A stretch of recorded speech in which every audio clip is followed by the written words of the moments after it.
curious. Hey, True Believers England team here. We've been having a conversation behind the scenes, so waiting to get ready to do this. So why not have it, as Eric said, online, on show. We've got a couple of things to talk about. There's an article both LK and I found, and it talks about, are we distorting? They say distort. Can you not hear me?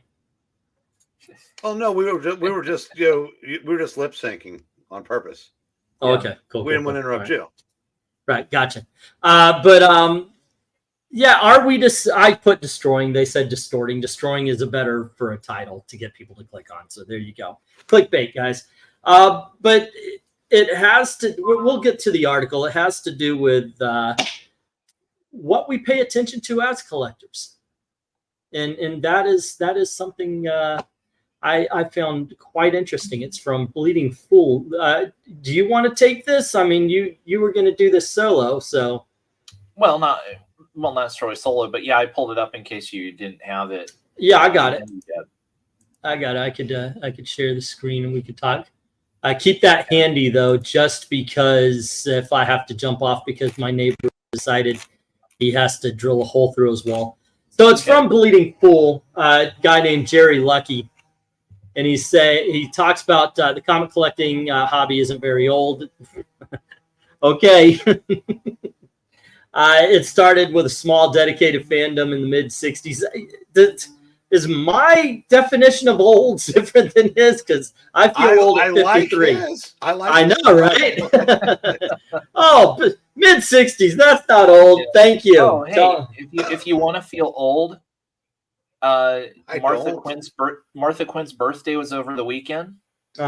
Martha Quinn. Yeah. Okay. From MTV. Young little Martha Quinn. She turned 65. Yep. There you go. There you go. She was only 3 years older than me when I started lusting after her on MTV. Right. Because it was Gwen, MJ, Betty, Veronica, Martha, Nita. Yeah, that's true. That's true. So it says in their eye-opening book, Stan Lee and the Rise and Fall of American Comics, author Jordan Raphael and Tom Spurgeon reflect on the hobby as it was in the mid-'80s. The business had changed dramatically when Stan started out. The comic book audience consisted of dime-carrying kids whose biggest worries were how they were garishly garbed hero would win the day. Now the average comic book buyer was a 23-year-old male who viewed the West Coast Avengers #1 as a sound investment. He liked the story well enough, but he was more concerned with preserving his treasure, maybe getting it signed and sealed it away, specifically designed acid-free box for the future. I'm going to disagree with this. I know that there were some people who really were, it was just, I'm not going to read this one, or they would buy 2-3 copies, one to keep, one to sell, one for the future, that kind of thing. But I think more often than not, people love to read them, and then they would put them in their acid-free bags and backing boards. That, my friend, is how the distortion started, and begs the question, are we distorting the comic book collecting hobby to feel better about how we choose to collect? It goes on to say, and by the way, if you guys have a comment, just jump in. It's no understatement. I'm just going to say, I think maybe the timing is off a little bit. I mean, I'd certainly say like the mid-'80s. I think you still had, you had people like you were describing. But I would definitely say 89, 90, 91. Yes. That's when we really started to see the people buying, 10, 20, 30 at a time. We did call it the speculator boom. And we're in a new speculator boom right now. And what is weird, though, about now versus then is that back then the speculator boom was based on what's happening in the comics. Now the speculator boom is what's happening on TV or in the movies, anywhere except what's happening in the stories and so forth. And that's why I think this is so much a house of cards that people are building their speculation on, because ultimately it is a one and done every time. Oh my gosh, the God Butcher is going to be in a Thor movie. Yeah, and after that, what? You know, it's not like it's not like the Joker where he's going to, or even the God Butcher in the comics where he's going to appear multiple times and maybe have some comic book relevancy. You could say maybe they have cultural relevancy, but they only do for that short minute unless everybody's going, hey, get us a God Butcher franchise. And that's happened from the get as far as all of this is concerned. But okay, I will continue. Let's see where we were on. Okay. So it says, let's see, it's no understatement to suggest these are challenging times for the comic book world. Yes. I've been observing this business of making and collecting comics since the early 70s, and recently seen some things that in my view are distorting the hobby. When I say distorting the hobby, I'm suggesting that each of the discussion points I plan to examine in future postings, not this one, future postings, tend to skew, manipulate, or change the nature of the way we collectors view and experience the hobby. Too often, our vision is short-sighted, and we fail to see or simply ignore the impact our actions have within the larger scope of the comic collecting hobby. We prefer to see our approaches to collecting as benign when that might not actually be the case. The end result is that all of us collectors end up dealing with the consequences. And this is one thing I talked with Bueller about Comic Tom. The problem with somebody like Comic Tom or any of the big Swaggle House, any of the big speculators, Mint Hunter, guys like that, what they'll do is, oh, Matt, wow, you got to watch out and go out and get yourself She-Hulk #4, Savage She-Hulk #4. And so, because, well, what they would say is there were sales on Savage She-Hulk #4, and what that would do is drive more people to go buy it, which would make the book increase. So they no longer are reporting the market. They're too big for that. They are now manipulating the market. I don't think they're doing it maliciously. I think they're doing the same thing that they've done since they started their YouTube channel. It's just when you get big, like they have, you're no longer just reporting. Your words on it will actually manipulate. He pauses for comment. Yeah. I mean, yeah, I think, well, and especially, again, when you look at the grand scheme of things, you know, I hate saying it, comic collecting, it's not a big hobby. You know, when you look at a lot of the other hobbies or collecting areas, things like that. So it doesn't take that much to, I'll say, manipulate or push the market in one direction or the other. They're two different things at this point. The speculators and the collectors are pretty much two distinctly different groups. Because one is made up of people who can afford to spend $20,000, $30,000, $50,000 on a book and go put it in a safe somewhere.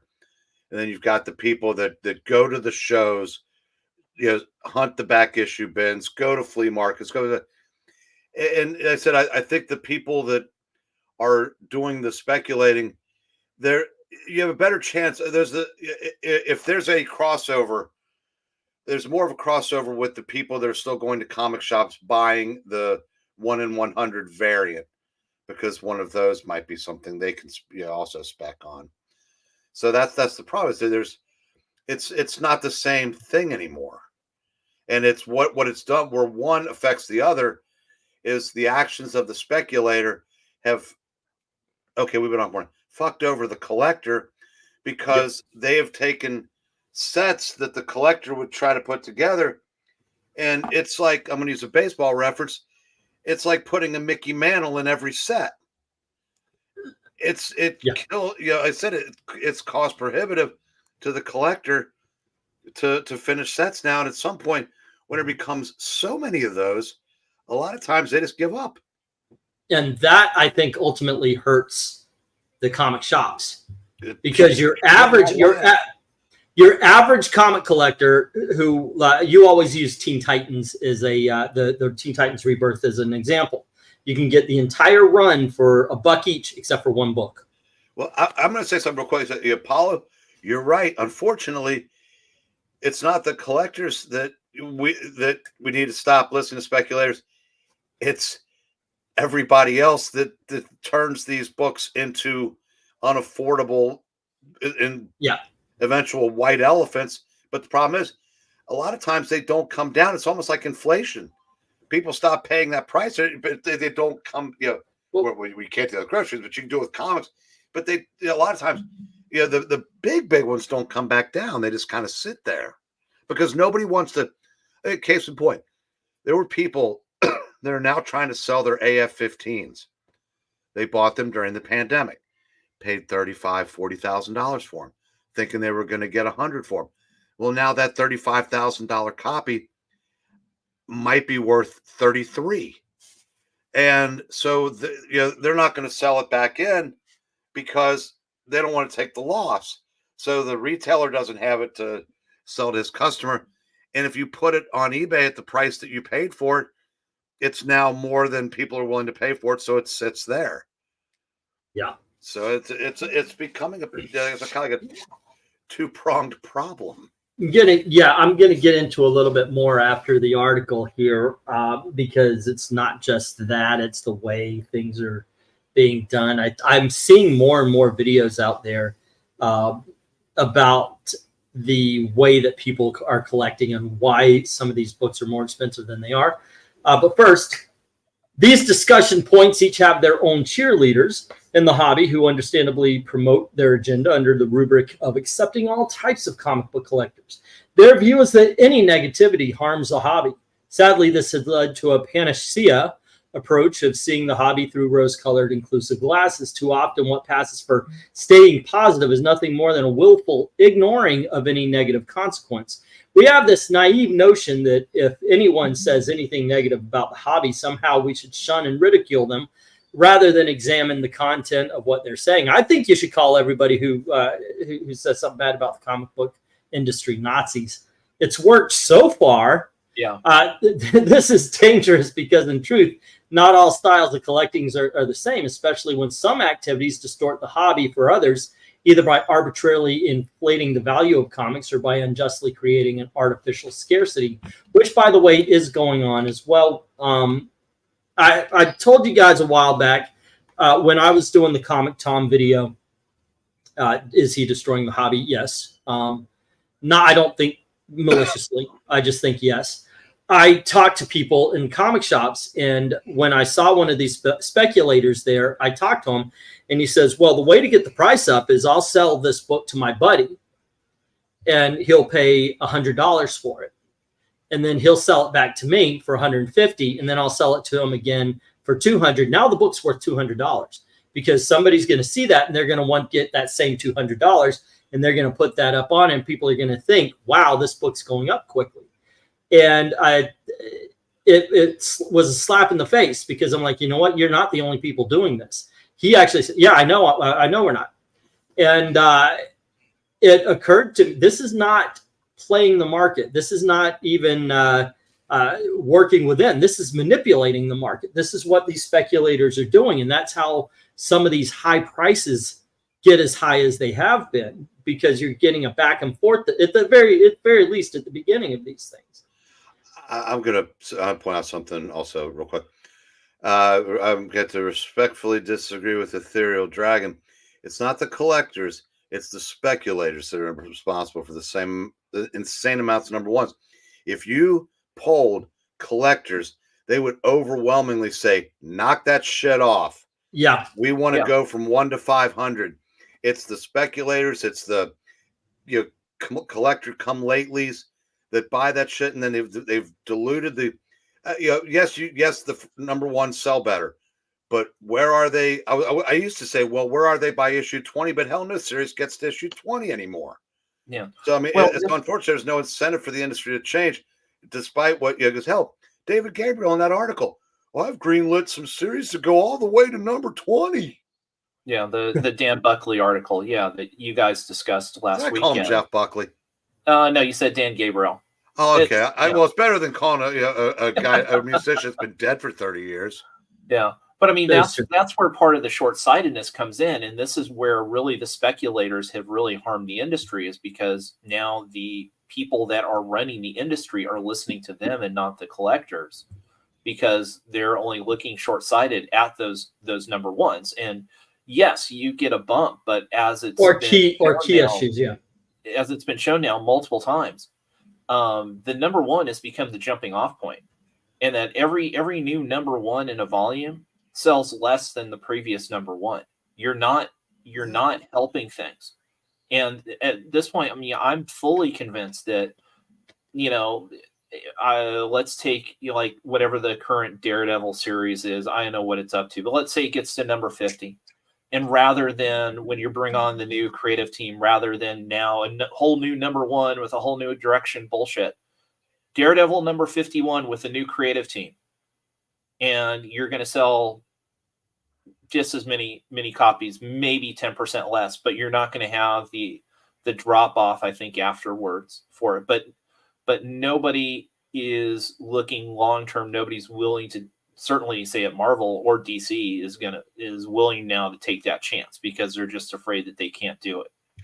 Well, the one thing that I always harped on is the comic book companies have never had a financial stake in their books once they get loaded onto the trucks. So that it was, I think that if those companies had that, kind of like, now they sell their stories in trades, but in these days, going back to even before those were even a thing, I think you'd be more in tune to giving a shit about customer feedback if you had a stake in the market after the initial sales. So, but now, I said obviously that's never going to happen. No, and that's really been true in any kind of collectible or hobby industry. I mean, for the most part, like, for instance, I mean, toy companies, once the figure is sold off the shelf at the store, that's all the function they have with it. They're not making any money off the back end if that figure becomes hugely popular and now is selling for 10 and 15 times the price. And I think it's probably foolish for an industry that thinks that they can try and make money on both ends of the side, because then you're really talking about the danger of manipulation of the market. But I'll throw in too, I mean, obviously, something that we've talked about a lot, slabbing is a major issue. I was going to get to that. Well, and I would rather have, if you're worried about manipulation, I'd rather have it being done by the companies themselves, because they might rein themselves in by the fact that if they piss enough people off, they don't buy their product anymore. Speculator, or the people that from the outside forces, they just move on to the next thing. Yeah, it'll be. It was baseball cards. They came into the comic book collecting hobby, and when Marvel went under, they went away for a while, and then they came back with the movies. But if the only thing you're selling are your comics, you're not going to do things intentionally to piss off your customer. Always, other than call them Nazis. Yeah, but again, though, therein sort of, I think, again, kind of lies the problem is for Marvel and DC, the actual book revenue makes up a small fraction, an ever small fraction of what their actual revenue is. Yep. Okay, so it continues saying, here's what I'm saying. However, by participating in some or all of these activities, we are, to varying degrees, distorting the world of comic book collecting by increasingly moving the hobby away from the original inherent properties of simply collecting comic books now, to be honest, that may in fact be inevitable. After all, things change over time. But perhaps we ought to consider the consequences of our activities before it's too late. I have no illusion that many disagree with me on these points, especially when they conflict with the manner in which they've chosen to collect. I understand, and that's fine. My point is, collect what you want, how you want, but be honest about it. For example, collecting slabs is fundamentally different from collecting comics. One retains the inherent property of comics' touch, smell, and readability. The other doesn't. one becomes collectible commodity based more on the item's value, whereas the other appeals more to common sense of nostalgia. They're both valid methods of collecting, but it's naive to say one is the same as the other because they're not. But that's okay. This is intended to be a think piece, some points to consider to open up discussion. So with that said, over the next couple of weeks, I will present in no particular order at least 7 discussion points where the current thinking in regards to collecting comics is, in my view, distorting the comic collecting world. And I think it might be fun to go over these as they're released. I want to talk about this because this is something I've been watching these videos. I'm almost just enamored with the way these guys talk about books, because I don't see them talk about the way we do. When we do our auctions, it's like, wow, yeah, that was a really good book. I'm not asking you to buy my books in the auction because they're going to make you rich. Usually what we do, I might say, well, this is the first appearance of this character, blah, blah, blah, because I know that adds the inherent value to it. But when we talk about comics, we're saying, you know what, you should buy The Dark Knight because it's one of the best comic book stories ever told. You should buy Blue Devil because it's fun as hell. You're going to have you buy this book, you're going to have a good time. That's what we sell books for at the auction. And yes, there have been times where I've put up books and I'm like, okay, somebody buy this piece of shit because I don't want it in my collection. You know, we try to talk about what makes that comic book good. You know, that is, in my opinion, collecting comics. We are a channel. We, Geeky Puppet Show, everybody attached to I Love Comics. The England team is jokingly and then seriously named the thing before we changed it to Sports Ball and Comics. You know, everybody really has channels that try to push the fact that there's comic books are good. I love comics. When you get something, and by the way, before I talk about this, I want to preface, I am so happy to have received this. It was a gift. And Eric, from what I understand, you do not buy slabs. I do not. Okay. I don't buy slabs, but this was a gift. Okay. This is Captain Marvel. Okay. This, as it is, this is, and for all intents and purposes, a picture. There are no pages to this comic book. I mean, okay, yeah, I'm technically, yes, I can look right on in there and I can see that, yes, there is, but what good do they do me? You know, I love the fact that I have this. I love this. It's very nice. Thank you very much for sending. It's like your Batman 251. There are no pages in that. Yes. Yeah, well, hey, no, you're actually making a really good point. What's the difference? I can't read either one of them. Well, let's say one was a gag gift and one was a fuck up of epic proportions. I didn't want to say that on your own channel. Yeah. And that's I was watching this guy. His name's Mint Hunter. I actually like his videos. I think it's good, but it all of a sudden occurred to me that he never picks up a book and he never goes, well, this right here, I like it because the writing really spoke to me as a comic book collector, and I was amazed at the art. It's always like, well, you know, I think I'm going to crack this open. I only got a 9.6 and I think I can get a 9.8. And I realized, wait, you don't collect comics. If you're doing this, you're not collecting comic books. This is what you're collecting right there. That's what you're after. You're after a number. And that is all. That's what slab collecting is. Not always. I want a 9.8. I want a actually it did crack open. Okay. there is a group of people that you're talking about. But I look at like Comic Collector Geek. He's always showing slabs after slabs after slabs, but he's just as happy with his 2.5 copy of Reformed School Girl #1 as he is I think it's the 5 something on his Detective 38. Yeah. And sometimes I can't watch his videos because it gets too depressing. Because I said, you know, when the guy I would say he spends somewhere between 500,000 and $1 million a year on his collection. Wow. He has to. I mean, there's no way he can't. But there's a ton of slabs. But it's like, I wonder, does he ever go get the actual stories so he can read them? I honestly don't know. Well, there's always an exception, but I'm telling you, after I watched enough videos from him, from people like Splatterhouse, they're not collecting comics. They're not about the love of the books. They're about the love of getting a 9.8. That is true. Yeah.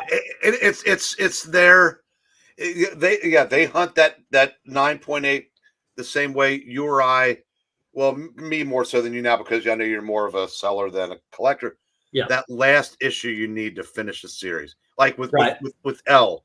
That last Kelly Sue DeConnick Captain Marvel that he's looking for that on that second set, and you know I'm not lying. But when he gets that, he's gonna be just the happiest little LK. It would have been more like getting those last couple issues of Dazzler to complete my Dazzler. You'll be running around going eat for days when you get that. Yeah.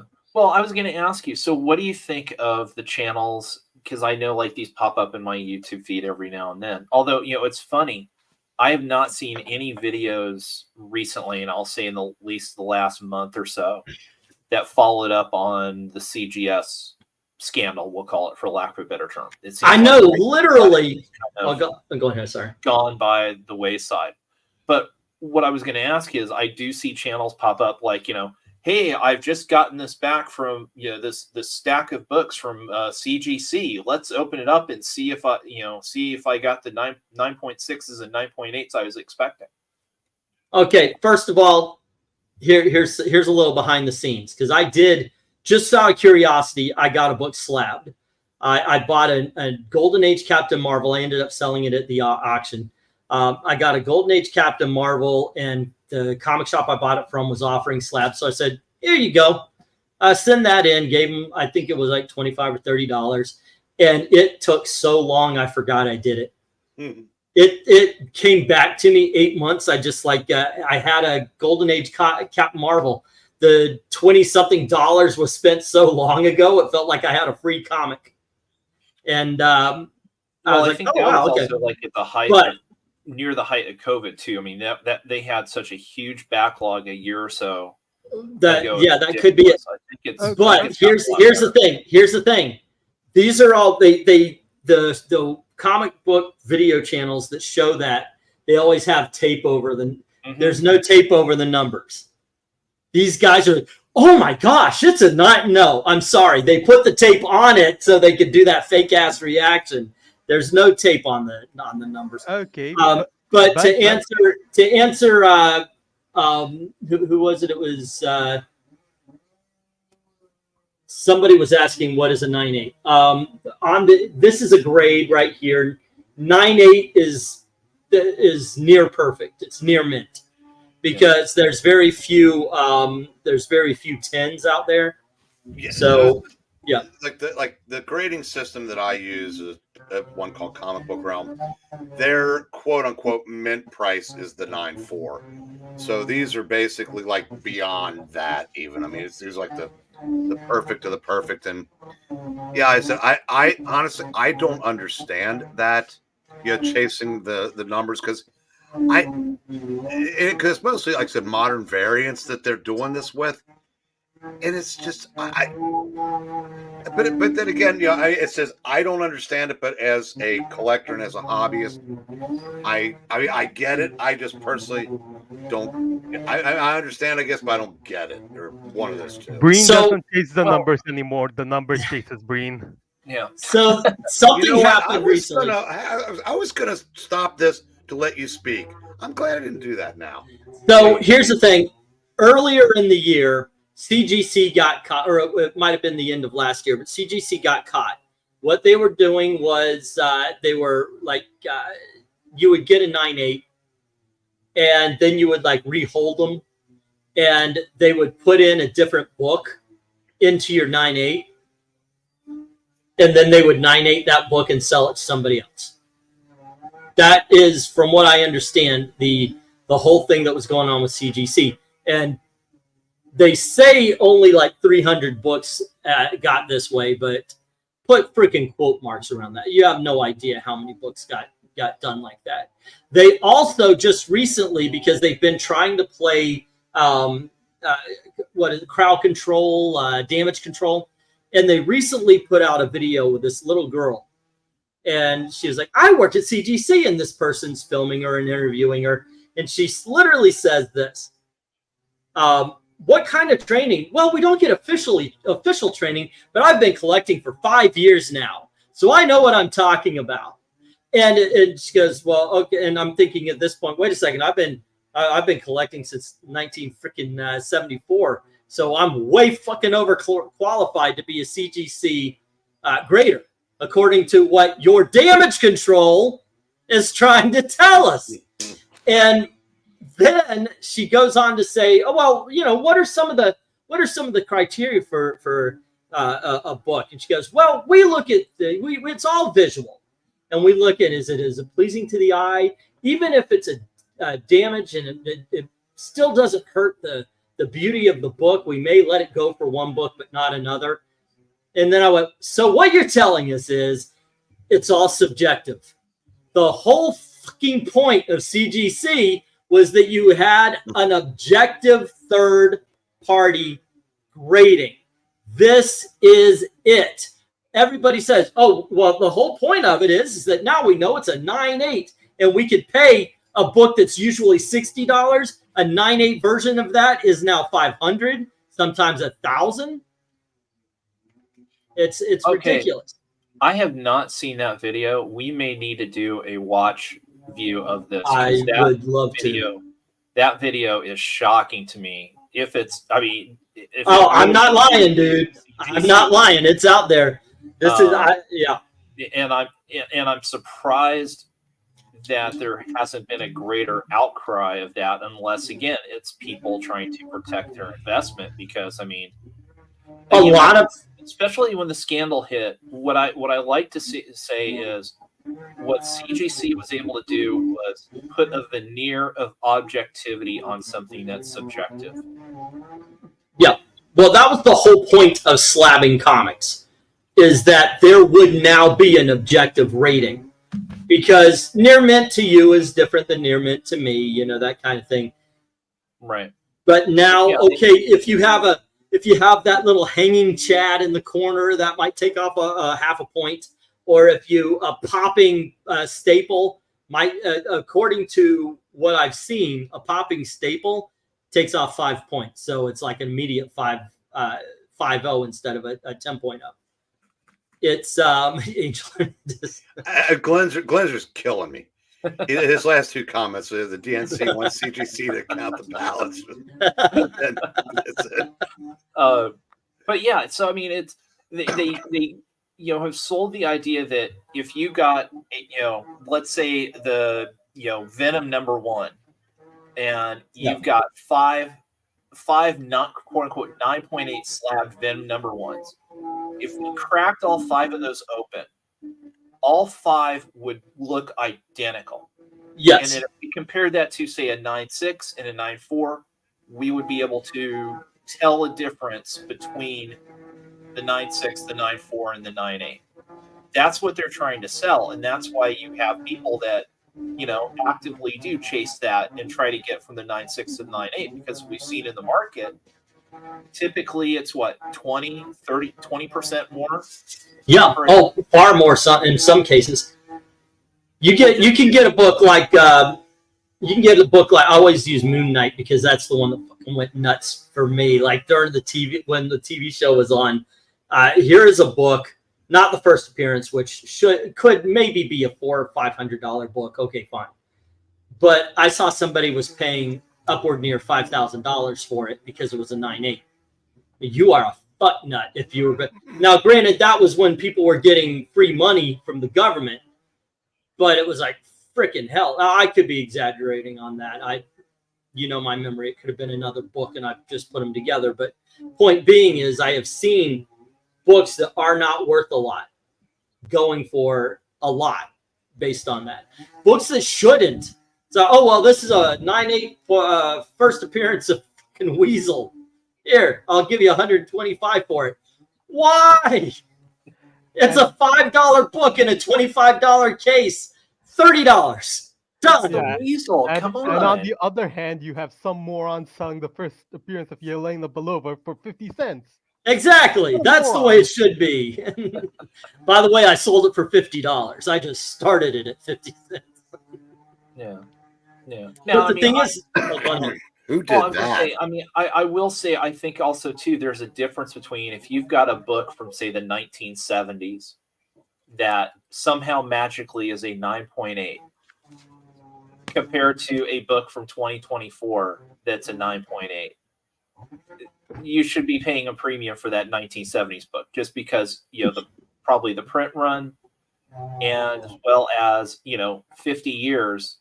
At best, we have a failed YouTuber who from the 1970s who, if tipped over, would be a 9.8 on the seismograph.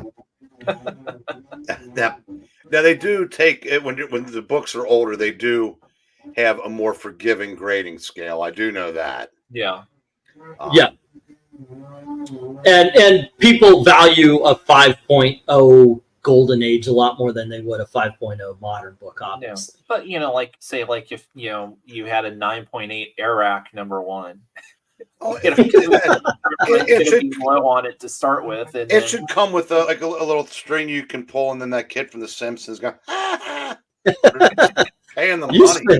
You spent $100 on an Aryan #1? Really? That sounds like something Zach would do. I know, right? Amethyst #1. You've got that.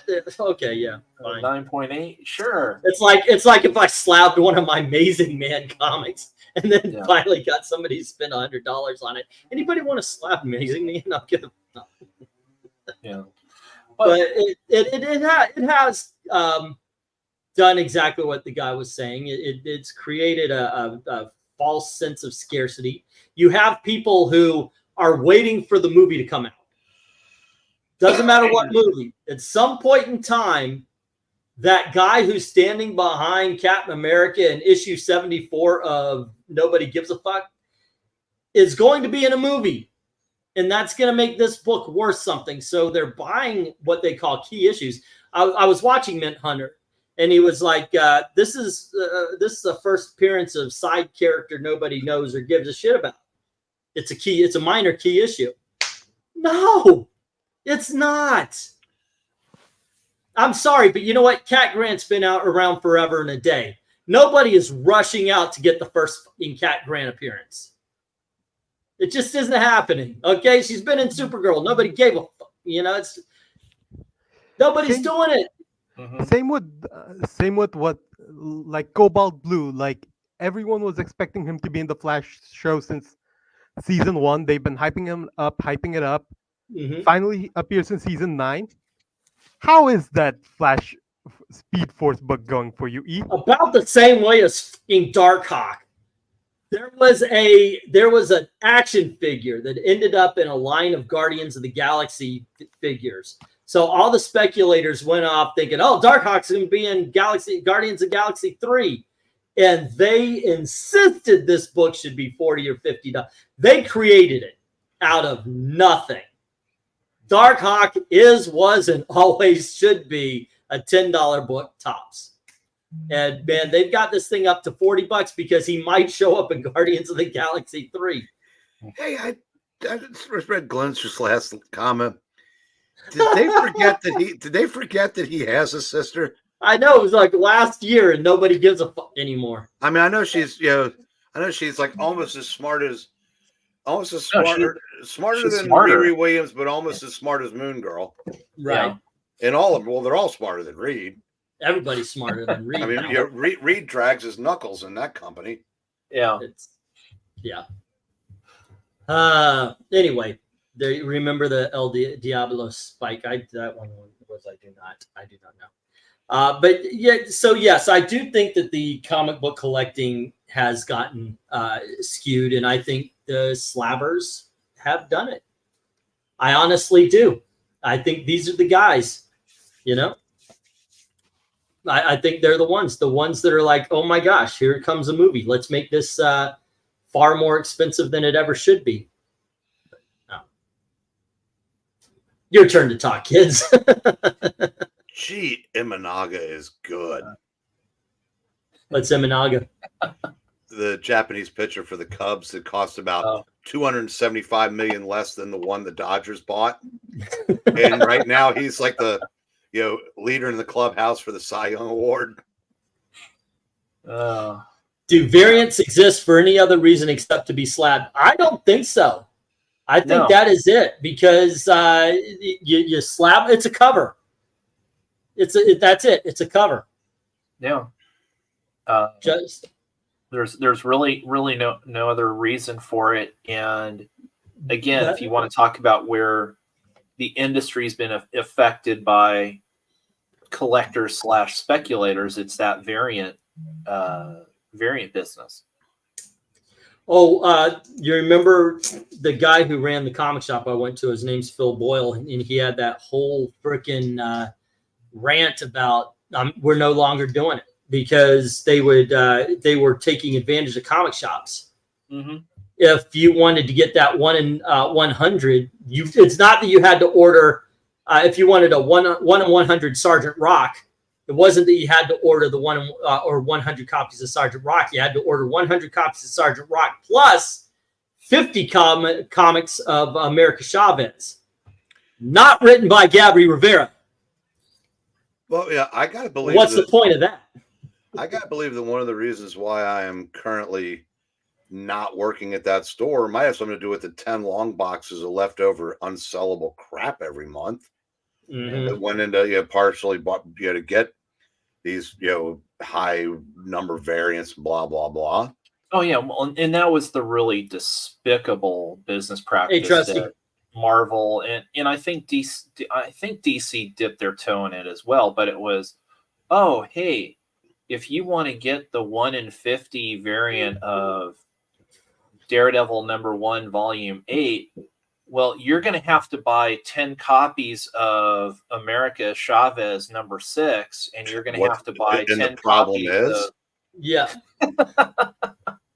By the way, I read the Elektra Daredevil that they were putting. Oh, Elektra's Daredevil never fucking happening if they actually cared about the characters. Elektra isn't going to put on her boyfriend's clothes. But anyway, I would rather read America Chavez than that shit again. Yeah, El, you were saying how DC dipped their toes in, but you know how that ended? People looked at that and said, "You're DC." Patted him on the head and said, "Here, have a cookie. Now go away. Now give me more of those Marvel 1000." Now I know Phil with Coliseum of Comics. I know what they did. I thought was brilliant, and we found out Almighty Jack, his comic book shop, did the same. He wanted the 1 in 100 House of Slaughter, so he had to buy 100 copies of House of Slaughter. But because he bought 100 copies, he also got the 1 in 25, the 1 in 50, and so forth. So he did get a whole bunch of variants, those ratioed variants. Another problem with the ratioed variants and how they're messing up is they don't fucking matter 3 weeks after the comic book's been released. People love these variants until the next variant comes out. Yeah. Let's get it used to be like, this is a special issue. Here are some variants. It's a #1. It's a first appearance. Okay.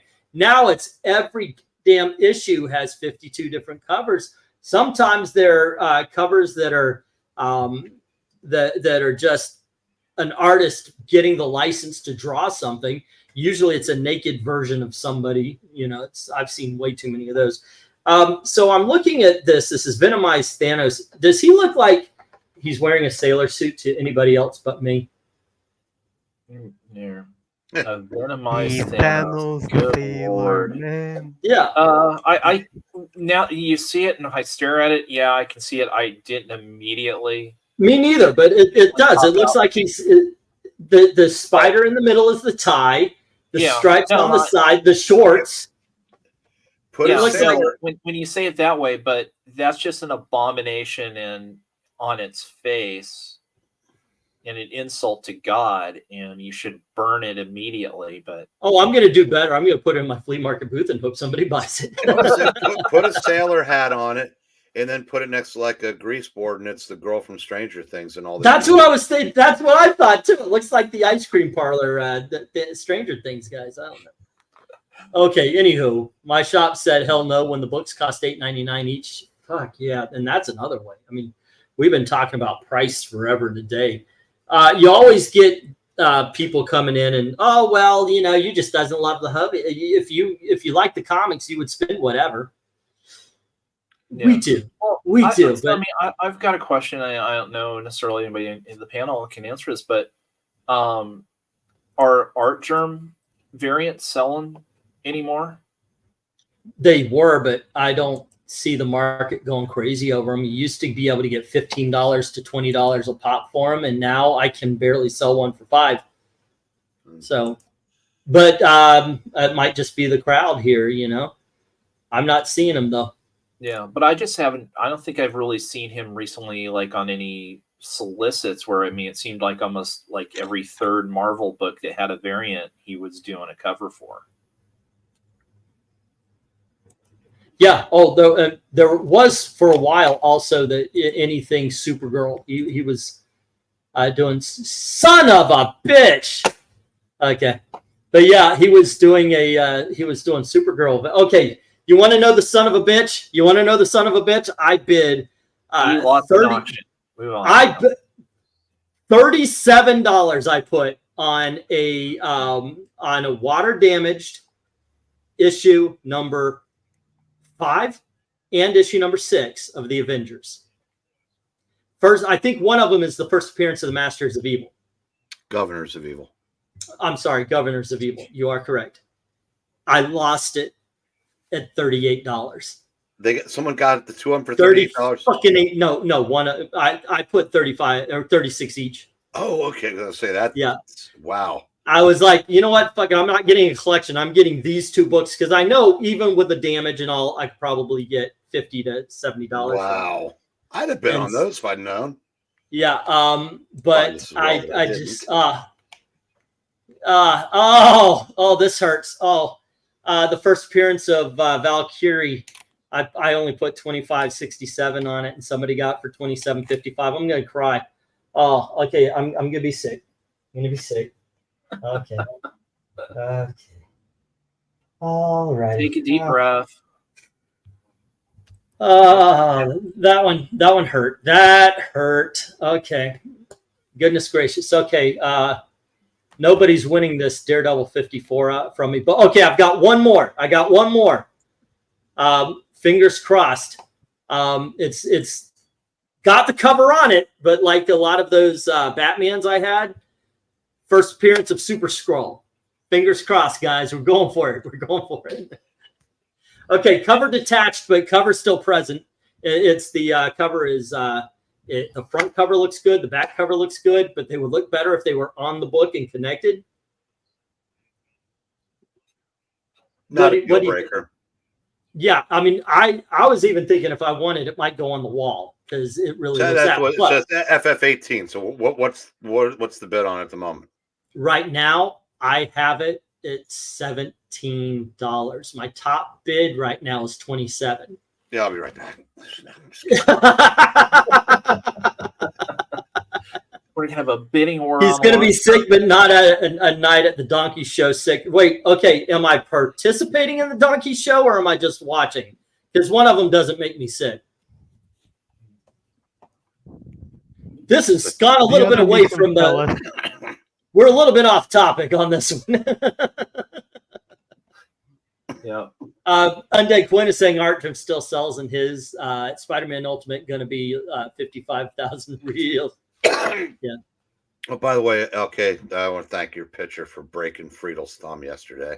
Marvel Spider-Man Ultimate's going to be 55. He can join the list. He can join the list of more outfielders that got injured over the weekend. He was back for a whopping 4 games before you put him out for another half a year.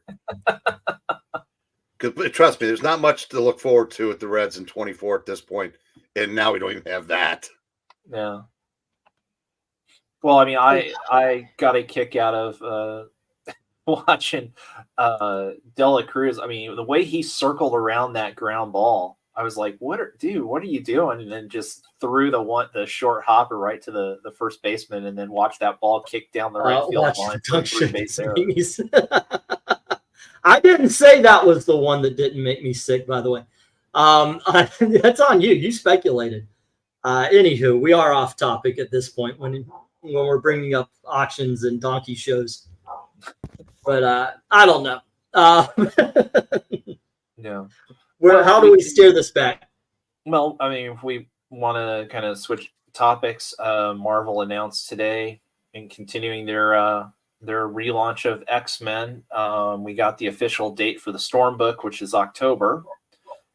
And they announced there will be a solo Dazzler title coming out in September. And the way that they announced it was it'll be her world tour begins, from the ashes, a new beginning. And the logo on there, I can share this real quick. It'll take 2 seconds. Definitely looks like the 70s Dazzler vibe. So there you go. That's a thing. Of course, again, I love the fact that in Marvel's idiotic marketing scheme, this announcement is nowhere to be found on Marvel.com. I saw it on their Facebook page, and I was like, well, let me go double check if this is real or not. And nothing popped up. And I was like, okay, let me do an internet search, and this article from Bleeding Cool popped up, and I'm like, CB's okay. lunch order take up the whole thing again. Yeah, it looked like it.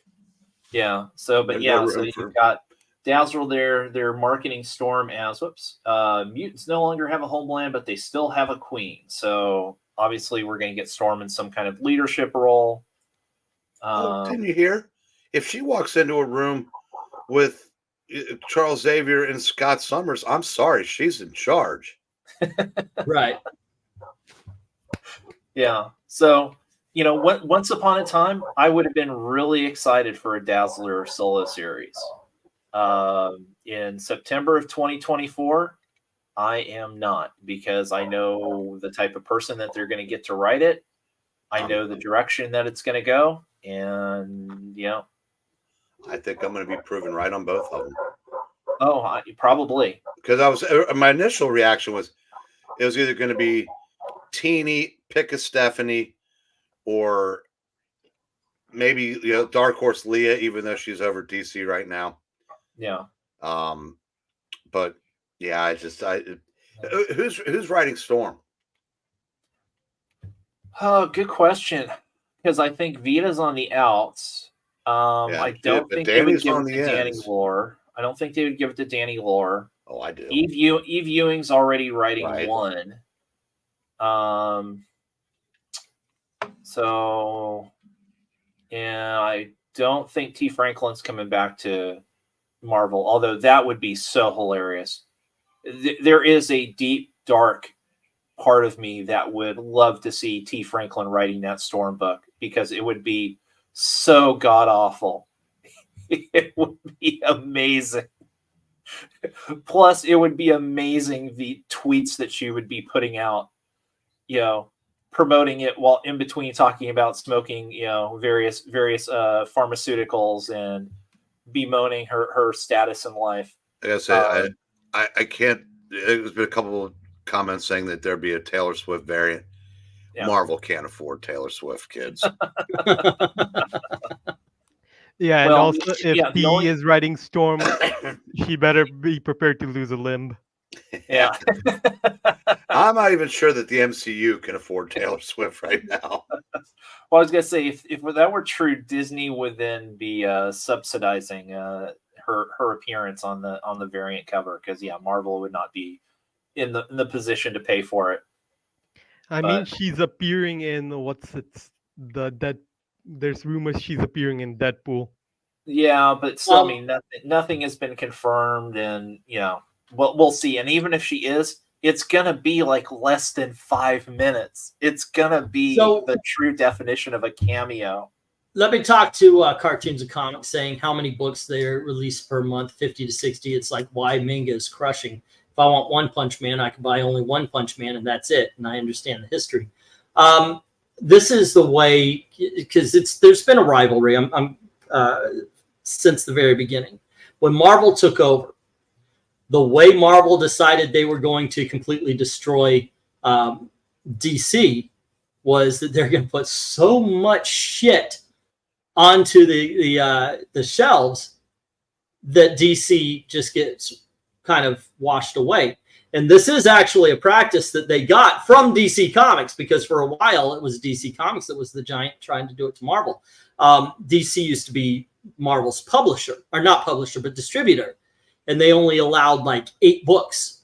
And that's why in the 60s you have like Tales of Suspense and To Astonish that would have 2 different characters in each book.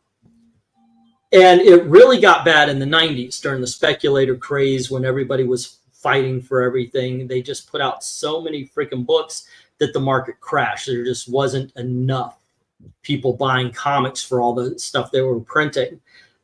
And that practice has really come back since 2013, where they're trying to drown each other out. Now, DC Comics a while back said, okay, we're only going to put 52 titles out. And then it's like only 8 titles a week, so people could focus a little more. They tried to do it again with Rebirth. Marvel, on the other hand, said, okay, we'll take the rest. But just like in the 90s, there's not enough good people to keep this going. So take that how you will. If there's another crash, I will not be surprised. Yeah. Well, I mean, that's always a strategy of quantity over quality. And it's, personally, it's, a terrible business strategy in terms of, trying to flood the market to keep your competitors out. I mean, it's, it's the, not to say the antithesis capitalism, but it's certainly, a negative capitalism, type look. But yeah, we've seen now, they're at the limits of that, and the problem is they can't really pull back, because it's not like those sales, even those meager sales of those 4 or 5 books, are going to go to something, go to one of their other books. They'll just be lost, and that's the position they've found themselves. But you have to understand that the parent company who's controlling all of these, I forgot who did, and I lost the tweet, but they did it. Some comic book YouTube channel actually did a tweet breaking these down. Marvel, in its entirety, accounts for maybe 1/3 of 1% of all of Disney's profits and everything. Oh yeah, the comic book, the Marvel comic book sales are literally a rounding error in Disney's annual revenue. It's not even the rounding error. It is the parts that you don't even bother writing up to. It is those decimal points you just discard. Same with DC. Like DC was 25% of 1% of all of the profits. So like, if they crash, the parent companies wouldn't even notice. Like, they're not even write-offs at this point. Yeah. And that's our comic book industry, kids. Well, that's why now you go out and you find independents, that you like, or just, support the stuff, that you like. But the problem is, and this is even Mark Millar said this, the industry cannot function without the big 2. Oh no, I totally agree with that. Full steam. Like, you can support the indies, but if one of those 2 crashes out, then the entire industry goes belly up. That's 100% true. But at the same time, as consumers, we aren't responsible, or we shouldn't be obligated to buy absolute crap just to keep them going. You know what the new comic, like the big 2, or the new comic book industry, they're reminding me of these days? The WNBA. because both the comic book industry, the big two, are being completely subsidized by their parent companies. They're an afterthought, just like the WNBA. Now, this is kind of a stretch for the analogy, but Mark Miller is kind of like Caitlin Clark. He comes in, he's got ideas that would help them, but they would rather keep their own little kingdom of diminishing, continue to shrink that kingdom. Because I said, Caitlin Clark is getting all kinds of blowback from people that are already in the league.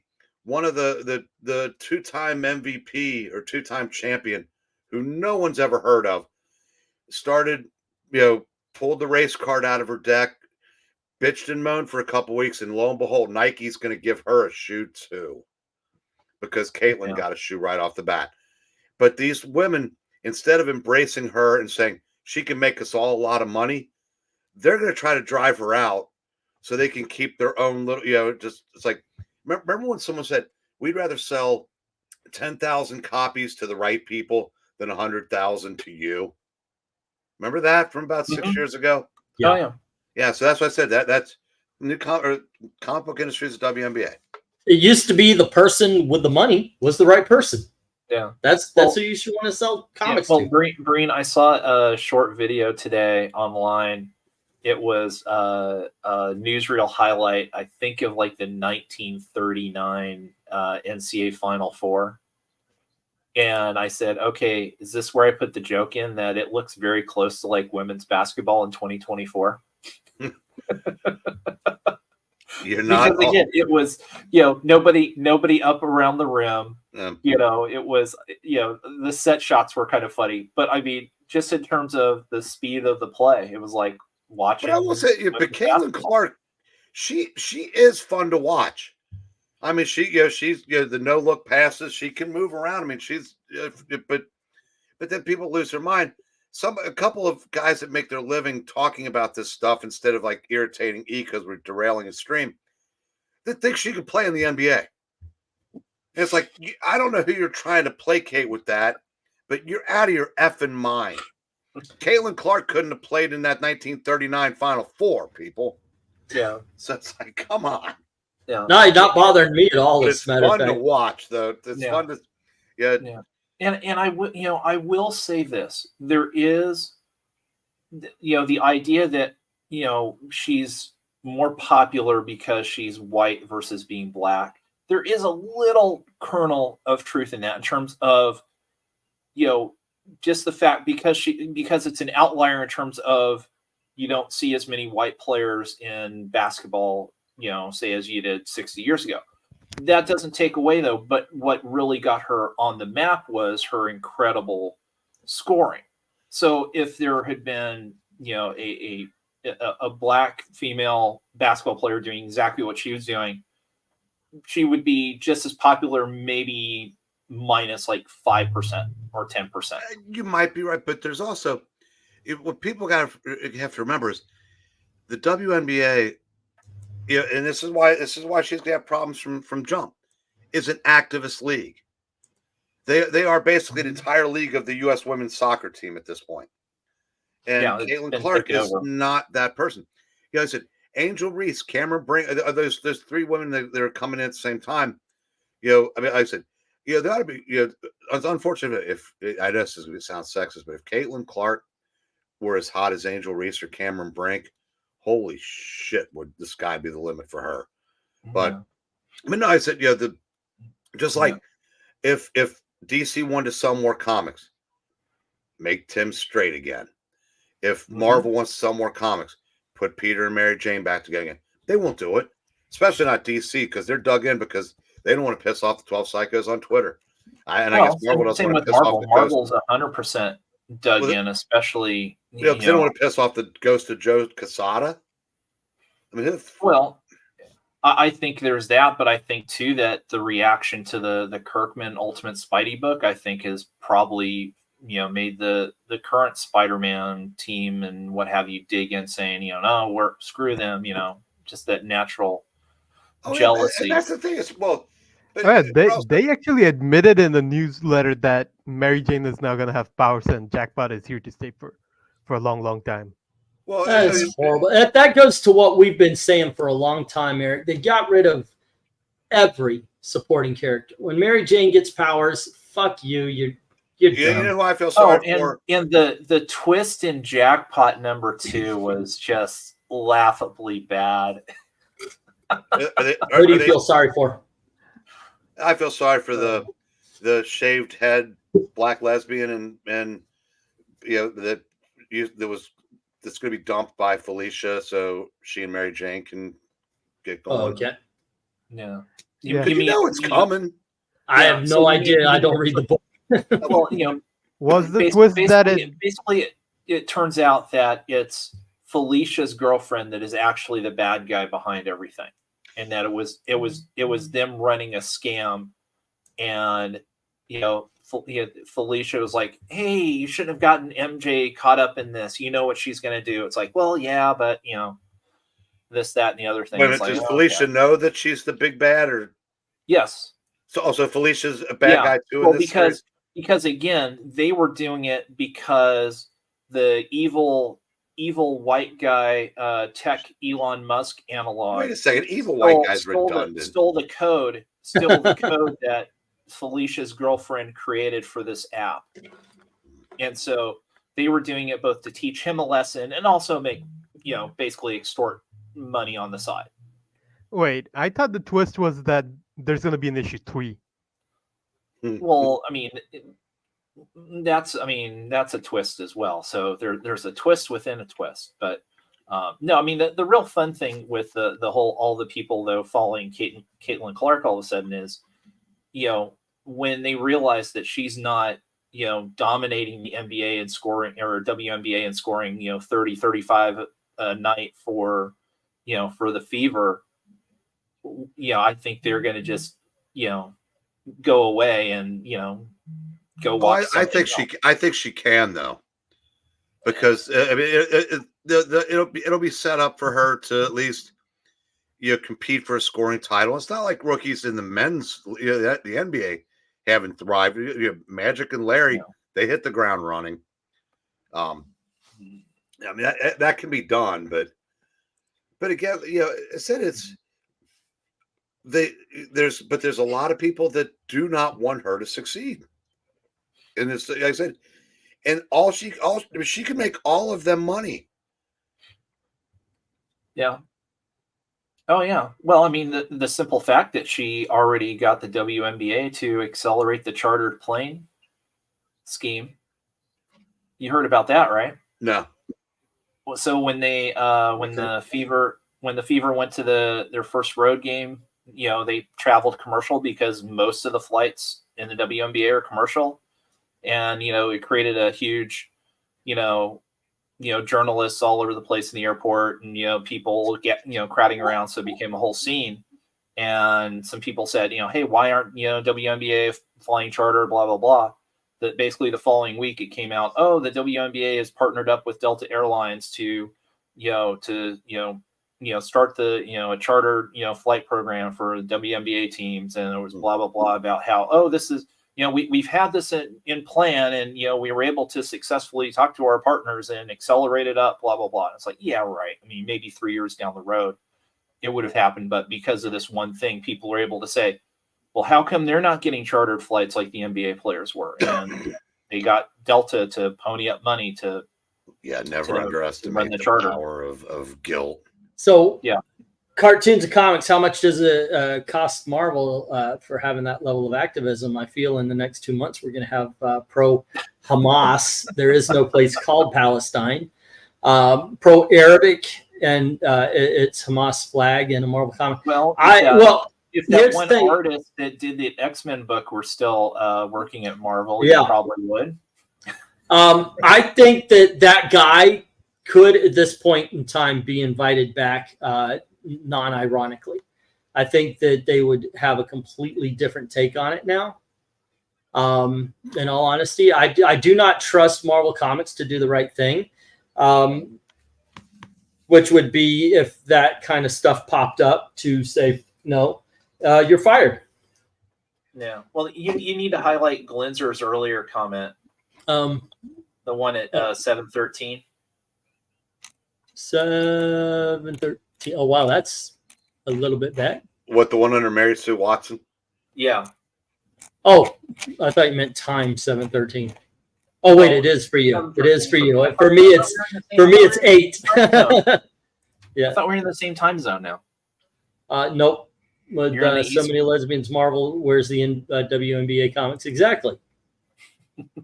Yes. When the Indiana Fever Games gets 10 times the ratings of other teams, let the tears flow. I don't know. Anyway, guys, I am getting sharp back pains from sitting on the floor here. I don't know if y'all saw me go down for a moment. So I'm going to call it here. Normally, I would let you guys go, but for some reason, StreamYard's being douchebags about it. So thanks for hanging out. I don't know where you guys are going to go to at this point. I know. Doesn't Venkman have something going on today? I think he's reading a children's book or something. There you go. All right. They're reading Shel Silverstein's Where the Sidewalk Ends, which actually would kind of be fun. I'm telling you right now, that would be kind of awesome. That being said, okay, be careful if you don't want to be on camera there, hon. Hi. How you doing? You're not on camera. It's okay. You're safe. You're safe.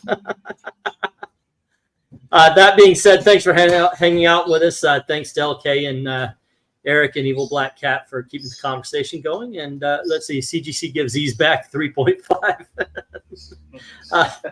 Yeah, that would be way too high at this point. I was feeling it was like somebody was stabbing me. It was like, oh, okay, yep, and it's done. All right. Thanks for hanging out. Hopefully we'll have something for you tomorrow in the next. I do want to do a bad comic beatdown of Robin. It sucks so bad. Deserves it. So that being said, thank you very much, guys. And as always, thank you very, very much for watching. Have a good night. Good night, Good night, everybody.